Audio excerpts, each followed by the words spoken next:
making this video because over the years I've had a lot of interest in the low oxalate elephant ears as far as eating them for greens and whatnot. And I've gotten a lot of really bad information. Google's horrible. Just opening the page, you type in Xanthosoma brazilians, and the plant identifier, plant net, whatever it is, has Xanthosoma violaceum as Xanthosoma brazilians, and then they got Leucoacacia gigantea as it, and like here's an actual picture, and there's an actual picture of Xanthosoma brazilians.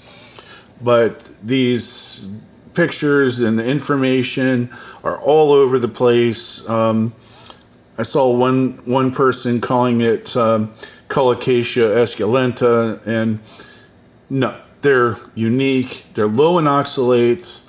I had a lot of interest in them, especially after hearing that people were eating some of them raw. I'm not getting into that because I don't want to make anybody sick, but it was my interest in these as having low oxalate alternative form of greens without having to worry about the nightmare that can come if you eat these things and don't cook them correctly.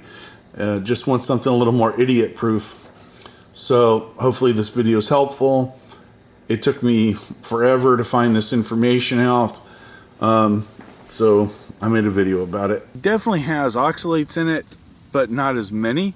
I wouldn't suggest eating it raw, but there's a lot of different preparations depending on where you're from. So I figured out, I think for the most part, what this stuff is. This is your traditional malanga. Sometimes they eat the leaves. Forget what it's called. Like I said, don't really care at this point. Colocasia, taro. So I was told that these were essentially called the same thing and are the same thing. This is not syngonium. It might look like a syngonium. It is not a syngonium. This is one of the plants they call Tahitian spinach, and this is lower in oxalates. Takes less time to cook. You definitely want to cook it. Takes less time to cook it. But this is Xanthosoma brazilians, and this one is Xanthosoma sagitifolium, and they do not take the same amount of time to cook. Preparation is different, so this to me is a better choice for a vegetable than this. And having tried this, I definitely prefer this one overall. So then the other Tahitian spinach, this one is all over the place. They call this one Xanthosoma brazilians, they call it Colocasia esculenta, they call it taro leaf, they call it all this stuff. But it's none of the above. This is its own creature, but this is another one that seems to fall into the Tahitian spinach, low in oxalates. Definitely recommend cooking it. Some people eat the leaves and the stems. Some people eat only the stems. Seems like Vietnamese eat pretty much only the stems. It's called bak ha, and this is the Leucoacacia gigantea, and this is a very small leaf. But it depends on your culture, where you're from, whether you eat the leaf or the stem. Both of these are grown in the Caribbean and eaten in the Caribbean. But this is not a taro. This is not a colocasia. This is a Leucoacacia.